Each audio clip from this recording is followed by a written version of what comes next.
Hello students, how has your week been going this time? And it's Friday morning and I am producing the video, not about the vocabulary this time because we are continuing lesson 7 about John 5 and 8, but I will move on to the aorist endings. I hope you memorize present active indicative and future active indicative endings so that you can rehearse them during the class time. As we will start the class, we will do it as the first thing to rehearse without looking them, memorize and rehearse the endings. And I will give you extra points about that. Today, in this video, I want to think about aorist active indicative endings. The aorist tense describes that an action occurred in the past. In many cases, the aorist denotes the punctiliar action. That means once for all. It is in contrast with the imperfect, right? Imperfect denotes the continuous linear action, but aorist is for punctiliar action. That it happened one time in the past. Active means when the subject does the action, and indicative denotes a mode of verbs expressing simple statement of a fact. Let's overview the aorist tense. There are regular formation of aorist and irregular formation of aorist. It is same in English too, right? Usually we put ed to make the past tense, but some has totally different form. Study, studied, studied, but eat, ate, eaten, totally changed. Go, went, gone. Very irregular, right? It happens same in the Greek aorist tense too. Regular aorists are called the first aorist, and irregular aorists are the second aorist. So you have first aorist and you have second aorist. The second aorist is irregular, but we will do the first aorist, the irregular aorist today. Most first aorist tense stems are identical to their present tense stems. So if the tense stems are same to the present tense stem, then it is first aorist, regular aorist. But if the tense stem is changed from the present tense stem, then it is irregular, second aorist.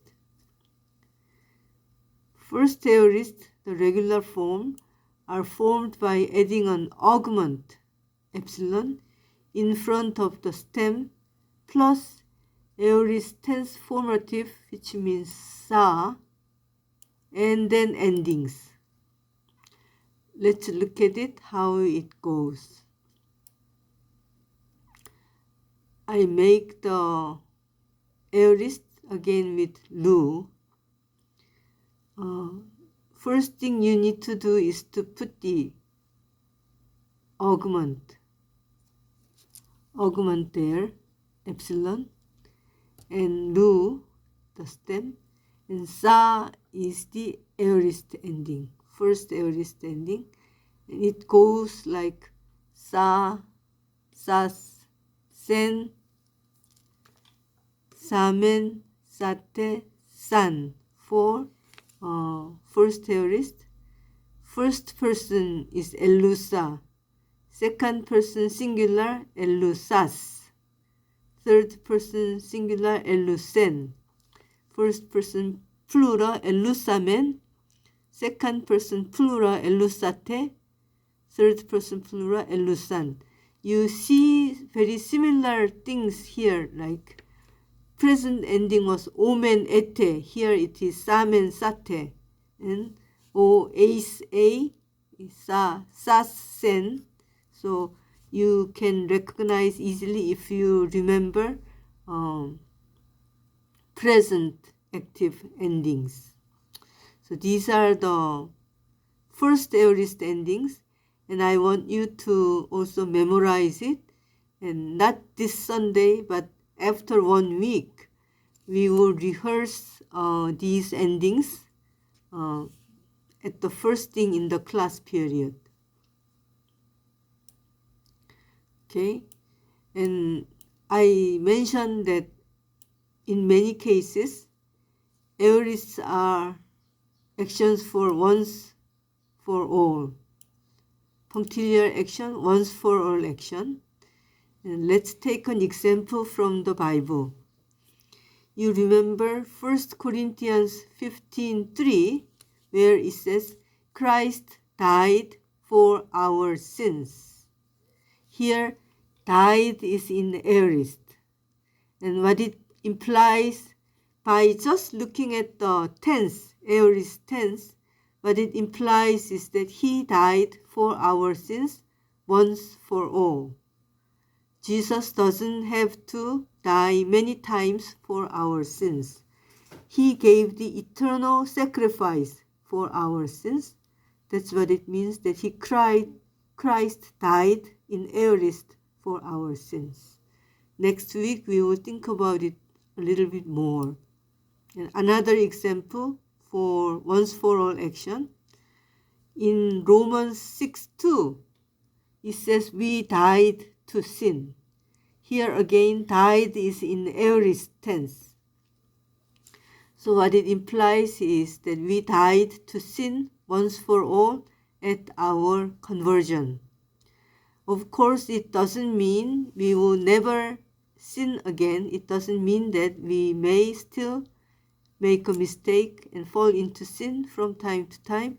But what it means is the mastery, dominion, and lordship of sin has been broken in a very decisive way for believers. So we are no longer under the mastery, dominion, and lordship of sin any longer. That's what it means by the tense aorist. It is finished action, once for all, punctiliar action, and it is in the past. Let's exercise a little bit with these endings as we did last time. Sa is first person singular, so it is I did. Sas is second person singular, so it is you singular, right?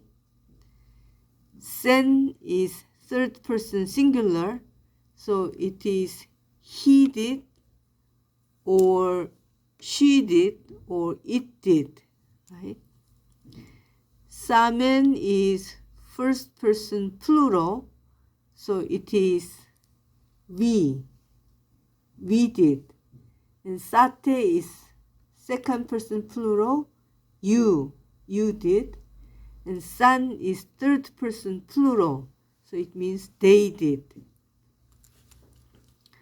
Okay, let's do the exercise a little bit more, one more time. It's a different format now.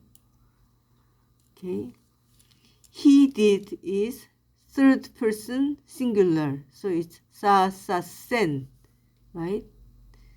We did first person plural, so sa sen samen. Satesan samen is first person plural. They did is third person plural, so it is sa sen samen satesan, first person plural. And here it says she did. She did is third person singular, so sa sen is she did, and you singular is sas. here. You singular did. And you plural is sate, right here. Plural. And it did. It is third person singular together with he or she. So it's again sen. It's not too difficult, right? It is very easy because we are going slowly, one endings at one time. And here I want to mention something else, and that is perfect. Sa is the aorist tense formative. Sa is aorist tense formative, but if you say ka, sorry about it, ka, sorry, ka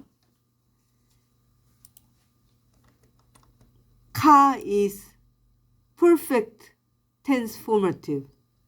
So in the place of sa, if you see ka, then it means perfect.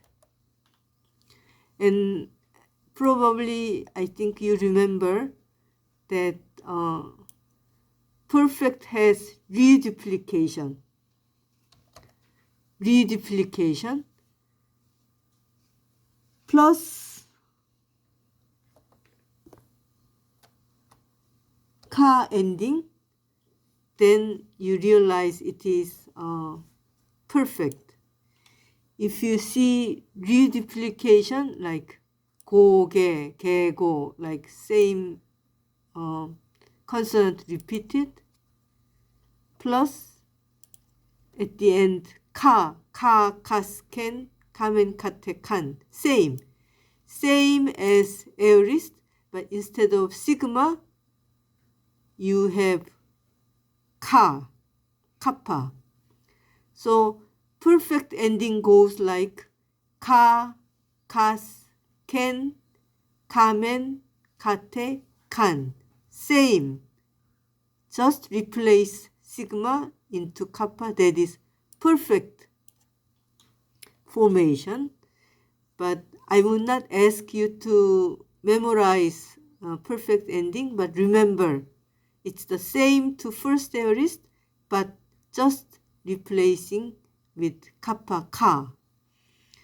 Let's rehearse first aorist ending one more time. It is sa, sas, sen, samen, sate, san, and I want you to memorize during next week, and we will have the memorization period in the beginning of the class. Thank you so much. Have a good Sabbath, and we will see you on Sunday evening. Bye.